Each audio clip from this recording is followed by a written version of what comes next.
नमस्कार दोस्तों स्ट्रगल तो सबकी लाइफ में होता है। दोस्तों आपने ये बात सुनी होगी कि जिसके लाइफ में जितना संघर्ष होता है उतना ही वो इंसान कामयाब होता है। तो दोस्तों आज एक ऐसी हस्ती के बारे में बात करेंगे जिनके लाइफ में बहुत ज्यादा स्ट्रगल था और जिनका सारा का सारा जीवन सिर्फ संघर्षों से भरा रहा। बचपन में ही माँ बाप का तलाक, बड़े होने पर गर्लफ्रेंड छोड़ के भाग गई। दोस्तों अब आप ये बात जानकर पहचान ही गए होंगे कि मैं किसकी बात कर रहा हूँ। जी हाँ दोस्तों, मैं रतन टाटा जी के बारे में ही बात कर रहा हूँ, जिन्हें ब्रिटिशर्स भी सर कह के बुलाते हैं। तो दोस्तों आज हम कुछ नया ट्राई करेंगे, जानेंगे कि कैसे रतन टाटा जी ने इतनी सारी सफलता प्राप्त की।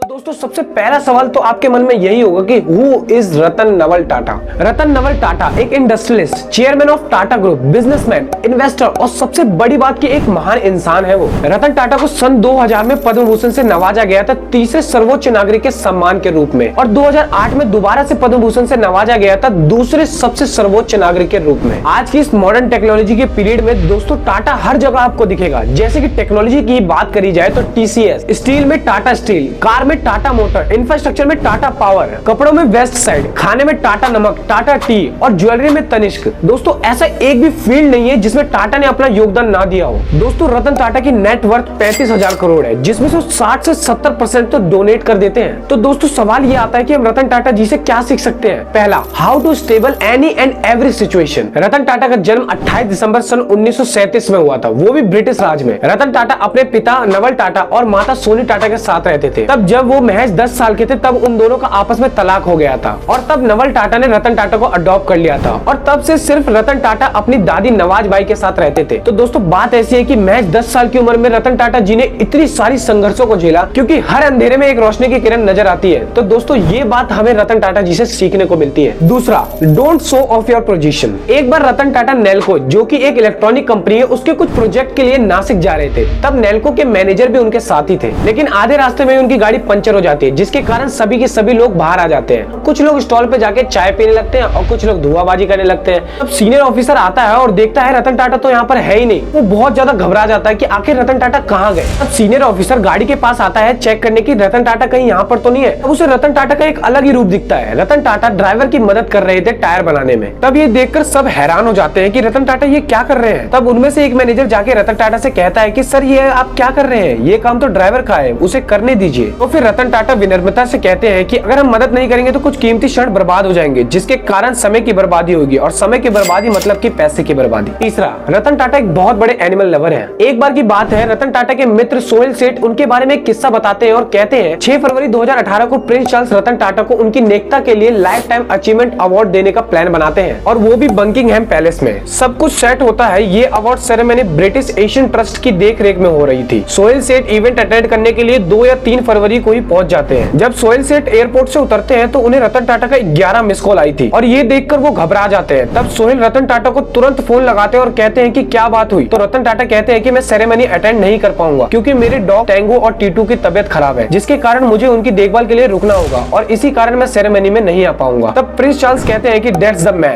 Man Ratan is. तब सोहेल भी कहते हैं कि that's why the house of Ratan is what it is, that's why it is on a stable course. चौथा, डोंट कॉम्पिटिट। एक बार एक रिपोर्टर ने रतन टाटा से पूछा कि एशिया का सबसे अमीर आदमी मुकेश अंबानी क्यों है, रतन टाटा क्यों नहीं। तब रतन टाटा इसका मुस्कुराते हुए एक एपिक आंसर देते हैं। कहते हैं कि मुकेश अंबानी एक बिजनेसमैन है और मैं एक इंडस्ट्रियलिस्ट हूँ। मेरा मकसद इंडिया को आर्थिक रूप से शक्तिशाली बनाने का नहीं है, बल्कि मेरा मकसद तो इंडिया को हंसता खेलता देश बनाने का है। और अगर आपको याद हो कि कोरोना महामारी के समय रतन टाटा ने प्राइम मिनिस्टर रिलीफ फंड में 15,000 करोड़ रुपए डाले थे, ताकि मरीजों का अच्छे से इलाज हो सके। और ऐसे ही बहुत सारी सक्सेस रतन टाटा ने हासिल की। दोस्तों आपको ये बात तो पता होगी कि आज के टाइम लैंड रोवर और जैगुआर भी टाटा ग्रुप्स की ही है। तो दोस्तों रतन टाटा के बारे में ये जानकर आपको कैसा लगा, और अगर आप भी रतन टाटा की लाइफ से प्रभावित हो तो वीडियो को लाइक और चैनल को सब्सक्राइब करना ना भूलें। और दोस्तों एक आखिरी बात मैं आपसे ये कहना चाहता हूँ कि दोस्तों रतन टाटा ने इतने नेकता वाले काम किए हैं, जिसके बारे में बहुत सारे लोग सुनकर ये मानते हैं कि सर रतन टाटा एक इंस्पिरेशन से कम नहीं है। तो दोस्तों मेरा मानना ये है कि रतन टाटा को भारत रत्न अवार्ड भी मिलना चाहिए। दोस्तों आपकी क्या राय है कमेंट सेक्शन में जरूर बताएं।